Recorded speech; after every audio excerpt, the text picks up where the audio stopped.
ठीक है, science and technology, science and technology में करियर है। ठीक, दूसरा एक स्ट्रीम हम लोग लेंगे, ठीक है, कॉमर्स की स्ट्रीम हम लोग ले लेते हैं। और तीसरी जो स्ट्रीम है हमारी वो है नॉन साइंस, जिसको हम लोग जो है ह्यूमैनिटीज कह सकते हैं। ठीक है, अब आपका जो छोटा भाई बहन है उसको अक्सर हमारे देश में क्या देखा गया कि हमें करियर के बारे में सिर्फ बहुत कम पता होता है। हम लोगों को क्या पता होता है कि अगर 12वीं में साइंस लिया है तो साइंस के बाद दो ही चीजें लोगों को पता है, या तो इंजीनियर बनना है या डॉक्टर बनना है। इंजीनियर और डॉक्टर नहीं बनना है तो डिफेंस में एयरफोर्स, एनडीए, इसके अलावा हमें पता ही नहीं कुछ। और हम इस वजह से किसी को बता भी नहीं पाते कि आपको करना क्या चाहिए। तो देखिए, 12th क्लास जब आप कर लेते हैं, मान लेते हैं आप 12th क्लास पीसीएमबी ग्रुप से कर लेते हैं, यानी कि फिजिक्स, केमिस्ट्री, मैथ्स, बायो, या तो पीसीएम है या पीसीएमबी है। अगर आप पीसीएम कैटेगरी में चले जाते हैं तो सबसे पहला जो आपका एग्जाम है, जो सबसे छोटा होता है, वो होता है जो 12th में ही होता है केवीपीवाई। ठीक है, केवीपीवाई को कहते हैं हम लोग, ठीक है, किशोर वैज्ञानिक प्रोत्साहन योजना।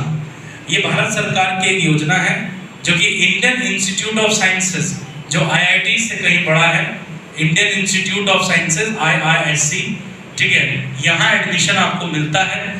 इसमें आपको सिंपल ग्रेजुएशन करवाया जाएगा।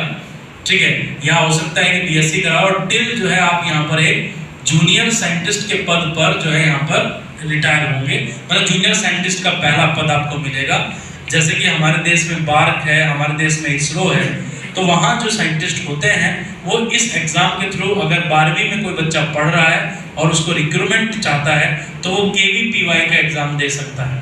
ठीक है, केवीपीवाई के एग्जाम का पैटर्न लगभग जो आईआईटी एडवांस का पैटर्न है उसी के जैसा होता है। उसके बाद का जो एग्जाम है, सबसे बड़ा लीडिंग एग्जाम हम कहेंगे, ठीक है, तो आईआईटी जेई को हम लोग कह सकते हैं। आईआईटी जेई में क्या होता है, आईआईटी जेई में आप बीटेक करते हैं, यानी कि बैचलर इन टेक्नोलॉजी आप करते हैं, और उसके बाद फिर आप जॉब के लिए जा सकते हैं। बीटेक के बाद अगर आप एमटेक करना चाहते हैं तो आपको गेट का एग्जाम क्वालिफाई करना होगा, और गेट का एग्जाम क्वालिफाई करके आप मास्टर डिग्री भी ले सकते हैं, एमटेक भी ले सकते हैं। ठीक है, तो ये एक स्ट्रीम हो गई आपकी आईआईटी जेई। आईआईटी जेई में दो इसके फेज होते हैं, एक आईआईटी मेंस होता है, ठीक है, आईआईटी मेंस, और एक होता है आपका आईआईटी एडवांस। ठीक है, तो जो आईआईटी मेन है आपका, आईआईटी मेन से कौन से कॉलेजेस मिलते हैं, जो national institute of technology, NITs जितने भी हमारे देश के अंदर हैं, वो आप जो है आईआईटी मेंस के थ्रू ले सकते हो, या फिर जो स्टेट लेवल के इंजीनियरिंग कॉलेज हैं, जैसे उत्तर प्रदेश में भोपाल में या मध्य प्रदेश, राजस्थान, जहाँ पर ये कॉलेजेस हैं, तो वो जेई मेंस के थ्रू आपको एग्जाम लेना होगा। एडवांस के थ्रू देश में जितनी भी लीडिंग 7 आईआईटीज के साथ जो 5 नई आईआईटीज हैं, उनमें आप एडमिशन पा सकते हैं। तो इंडियन इंस्टीट्यूट ऑफ टेक्नोलॉजी में एडमिशन लेने के लिए आपको मेंस की कट ऑफ क्वालिफाई करके एडवांस का पेपर देना होता है। उसके बाद फिर आपकी रैंक लिस्ट जारी होती है, उसके आधार पर आपको आईआईटी का एडमिशन दिया जाता है। नंबर, अगर अगली बात करें, हम आगे बढ़ते हैं। ठीक है, इसके अलावा हम क्या कर सकते हैं, नंबर 3 में हम लोग जो है, हम लोग यहाँ पर नीट का एग्जाम क्वालिफाई कर सकते हैं। वो बच्चे जिनके पास जो है 12th में बायोलॉजी है, ठीक है, तो वो नीट का एग्जाम दे सकते हैं। नेशनल एलिजिबिलिटी, ठीक है, ये एंट्रेंस टेस्ट है, एलिजिबिलिटी का एंट्रेंस टेस्ट। नीट का जो पेपर होता है वो 720 नंबर का पेपर होता है, और 720 में से सरकारी सीट पाने के लिए आपको 550 नंबर से ज्यादा स्कोर करना पड़ता है। अगर आप चाहते हैं कि एम्स जैसे इंस्टीट्यूशन में आपको एडमिशन मिले तो वहाँ कट ऑफ बढ़ जाती है, वहाँ तकरीबन आपको 600 प्लस स्कोर करना पड़ता है, तो आप एम्स में एडमिशन मिल जाएगा। उसके बाद नेशनल जो इंस्टीट्यूशंस है, नेशनल मेडिकल कॉलेज, वहाँ पे आपको एडमिशन मिलेगा। उसके बाद जो है लगभग यानी कि 550 तक आपको जो है स्टेट लेवल की जो गवर्नमेंट सीट है वो आपको मिल जाएगा। यहाँ आपको एडमिशन दिया जाता है MBBS में, ठीक है, यहाँ एडमिशन ले सकते हैं आप BDS में, ठीक है, यहाँ एडमिशन ले सकते हैं आप BAMS में, और यहाँ हम आप ले सकते हैं बैचलर इन, ये तो आपका BUMS में भी ले सकते हैं, होम्योपैथी में भी ले सकते हैं, लेकिन सबसे जो ज्यादा स्कोर करना होता है वो MBBS के लिए करना होता है। MBBS है आपका bachelor in medicine, bachelor in science, ठीक है। और ये जो BDS है आपका, ये डेंटिस्ट जो दांत के डॉक्टर होते हैं वो BDS करते हैं। BAMS जो आयुर्वेदिक जो डॉक्टर होते हैं आपके, आयुष कहते हैं जिसको हम लोग, आयुष विभाग, वो BAMS करते हैं। BUMS जो है यूनानी चिकित्सा पद्धति है, ठीक है। और इसी तरह से BHMS ये मेडिकल के इतने विंग होते हैं। ये आपका जो है MBBS तो सभी को पता है, BDS, ठीक है, BAMS हो गया आपका जो है जो आयुर्वेद हो गया, BUMS यूनानी हो गया, और BHMS हो गया आपका होम्योपैथी, ठीक है।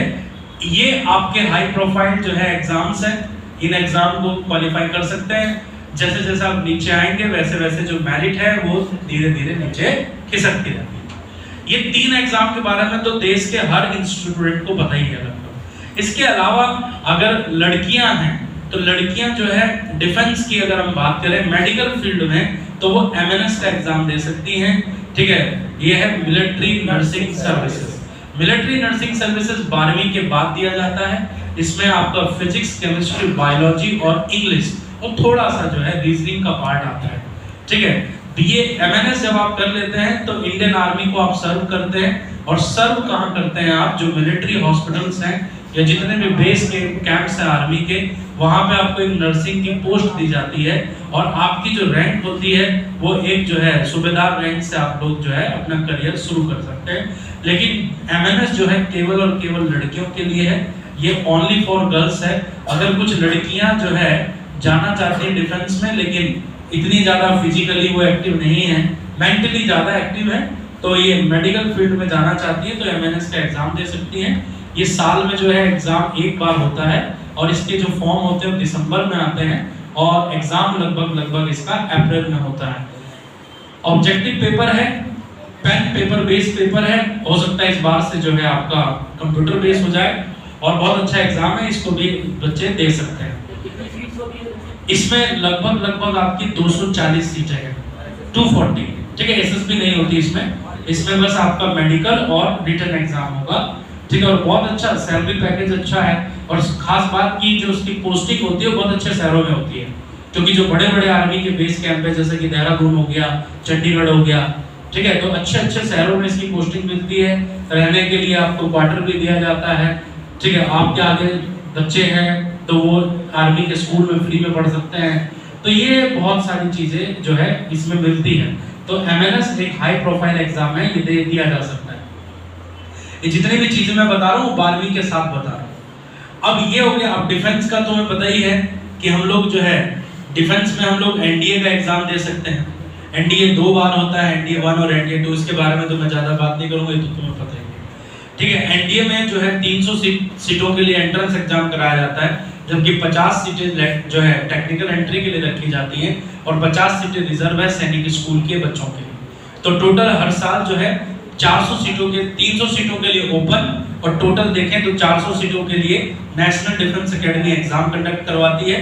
इसमें रिटन एग्जाम में 2 आपके पेपर होते हैं, जिसमें पहला पेपर आपका मैथमेटिक्स है और दूसरा पेपर आपका GAT है, ठीक है, जनरल एप्टीट्यूड टेस्ट।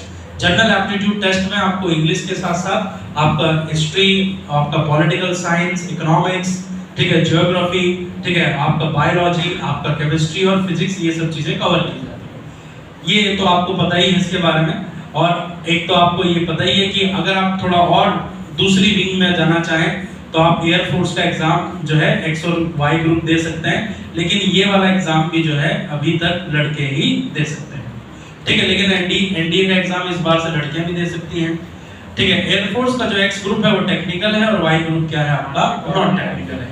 इसके अलावा आप जो है नेवी का एग्जाम भी दे सकते हैं, नेवी AASSR, ठीक है, ये एग्जाम भी आप दे सकते हैं, ठीक है। इसके बारे में अभी बहुत माथापच्ची चल रही है कि भाई 90% पे कट ऑफ लगता है, ठीक, कोई बात नहीं, आप भर सकते हैं इसको।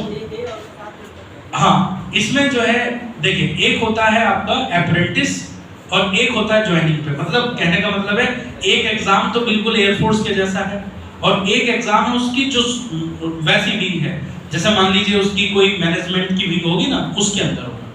तो हाँ, मतलब जो दो विंग हो गए ना, नेवी के 2 विंग हो गए, एक तो नेवी की सेना है और एक नेवी की शिप वाली वो है, तो इसलिए अलग अलग रिक्रूटमेंट इसका करवाया जाता है।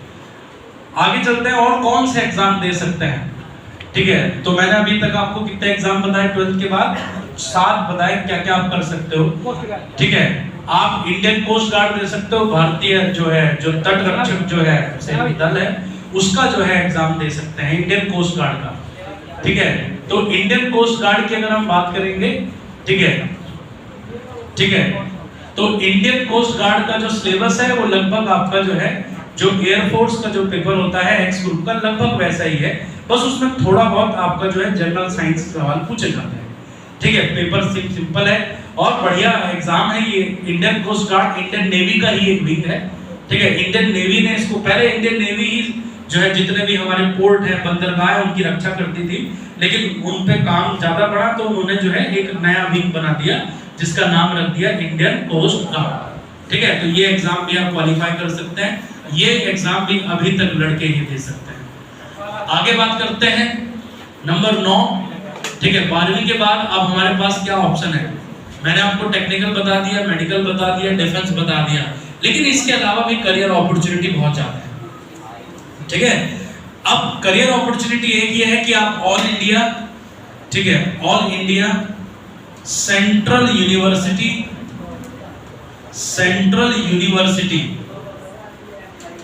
एंट्रेंस एग्जाम, ये एग्जाम इस अगले साल से कंडक्ट करवाया जाएगा पूरे भारत के अंदर। अभी तक किसी भी सेंट्रल यूनिवर्सिटी में एडमिशन लेने के लिए आपको अलग अलग एंट्रेंस देने होते थे, या कुछ यूनिवर्सिटी मेरिट बेस पर लेती थी, लेकिन 2022 से जो एडमिशन होंगे हमारे भारत के अंदर वो इस एग्जाम के थ्रू होंगे। ठीक है, all India central university entrance exam, ये इस एग्जाम के अंदर आपका दिल्ली यूनिवर्सिटी, आपका BHU, आपका AMU, ठीक है, और भी प्रेस्टीजियस जैसे कि जामिया मिलिया इस्लामिया हो गया, ठीक है, और JNU हो गया आपका। ठीक है, बहुत सारी, मतलब ये कुछ मैंने टॉप मोस्ट लिखी है। तो ये जो यूनिवर्सिटीज हैं